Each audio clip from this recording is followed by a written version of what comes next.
Next, we have a poem. Poem. The title is Bat. பேட்டுனதுமே நமக்கு தெரிஞ்சதெல்லாம் நம்ம leave விட்டாச்சுன்னா உடனே பேட்டை தூக்கிட்டு கிரவுண்டுக்கு போவோம்ல, அந்த பேட்டு தானேப்பா இல்லையா? இந்த பேட் அப்படின்னா என்ன அப்படின்னா, it is neither a bird nor an animal. அப்போ இது என்ன? வௌவால் தான் பேட்டுன்னு சொல்றோம். இது அனிமலும் இல்லை, பேர்டும் இல்லை, இரண்டும் சேர்ந்த கலவை, சரியா? பேட் அப்படிங்கிறது. இந்த பேட்டுங்கிறது பேட் அப்படின்னாலே, வௌவால் அப்படின்னாலே உடனடியாக நமக்கு நினைவுக்கு வருவது இருட்டு தான். ஏன்னா அவைகள் இருட்டிலே மட்டுமே பறக்கும். They fly only, they hunt, they eat, they fly only at night. So whenever we talk about a bat, we have to talk about the night also. Okay, and do you think all the bats are vampires? Vampires, it is a new word is introduced here. Vampires. Vampires என்ன? ரத்தம் குடிக்கும் காட்டேரி என்று பேர். நிறைய சினிமாக்கள், ஆங்கில திரைப்படங்கள்ல நீங்க பார்த்துருக்கோம். ரத்தம் குடிக்கும்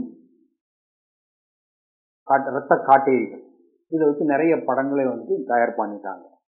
அந்த மாதிரி எல்லாமே இல்லை, நிறைய ஸ்பெசிஸ் இருக்கு. அதுல 1 or 2 தான் அந்த மாதிரி ரத்தம் குடிக்கும். அதுவும் மனிதனை கொன்று ரத்தம் குடித்ததாக சரித்திரம் இல்லை. ஹிஸ்டரியில் அந்த மாதிரி கிடையாது.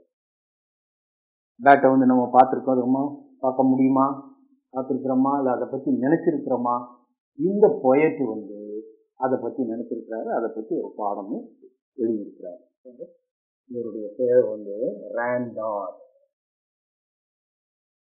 ஜாரல். Randall Jarrell.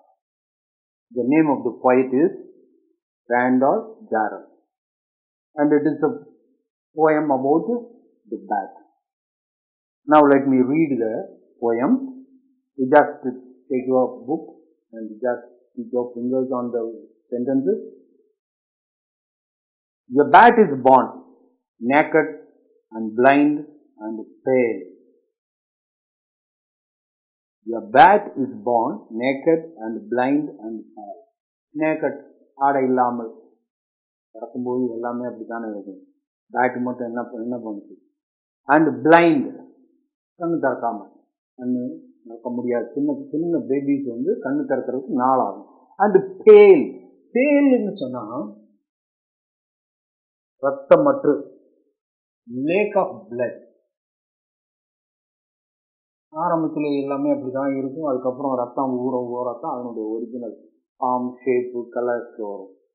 So a bat is born naked and blind and pale. His mother makes a pocket of her tail. Pocket of her tail. Tail. பேட்டுக்கு tail இருக்கா? வாளுக்கு வால் உண்டா? இல்லை. அப்போ இது எப்படி சொல்றாரு இவரு?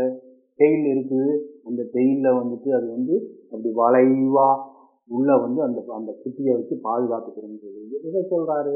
அதனுடைய அடி வயிற்றை தான் சொல்லுகிறார், சரியா? அதனுடைய அடி வயிற்றிலே அப்படி ஒரு குழிவாக ஒன்றை ஏற்படுத்தி, ஒரு பாக்கெட் மாதிரி ஏற்படுத்தி, அதிலே தன்னுடைய குட்டியை வைத்து, அந்த குட்டி என்ன பண்ணுமா?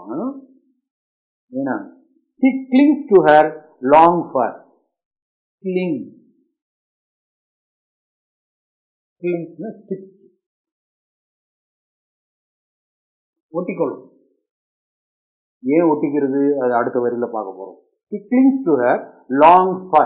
Fur என்றால் அந்த மெத்துன்னு இருக்கக்கூடிய அந்த முடி, வௌவால்களுடைய முடி மெத்துன்னு இருக்கும். அதை அதிலே ஒட்டிக்கொள்ளும். இந்த பிறந்த குட்டியானது by his thumbs. Thumbs என்றால் பெருவரல். பெருவரல்களால், அதாவது பெருவரல்கள் பிறந்த உடனேயே அதுக்கு நகம் கூர்மையாக இருக்கும், நீட்டி கொண்டு இருக்கும். அதால அது அப்படி கொக்கி மாதிரி பிடித்து கொள்ளும். அண்ட் டோஸ், டோஸ் என்று சொன்னால் பாதங்கள். அனிமல்ஸ் அப்படின்னாலே 4 இருக்கும் இல்லையா? 2 கைகள் 2 கால்கள் அல்லது 4 கால்கள். இதற்கு வந்து அந்த 2 கைகள் உண்டு, பின்னால் இருக்கக்கூடிய 2 கால்களாலும் அது தன்னுடைய தாயை பற்றி கொள்கிறது. இது மட்டும் இல்லாம தன்னுடைய பற்களாலும் பற்றி கொள்கிறது. And he clings to her long fur by his thumbs and the toes and the feet. And then the mother dances through the night.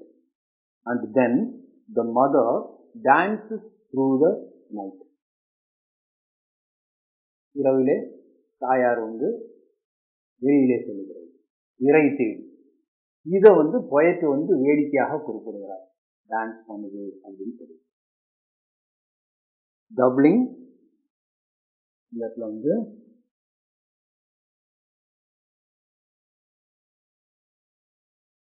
Doubling இது எப்படியெல்லாம் போகிறது என்று அவர் அப்சர்வ் பண்ணியிருக்கிறார். Doubling bending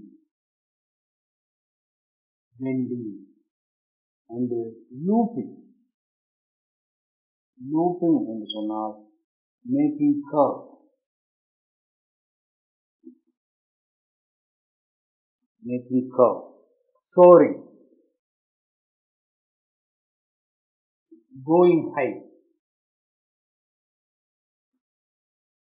going high.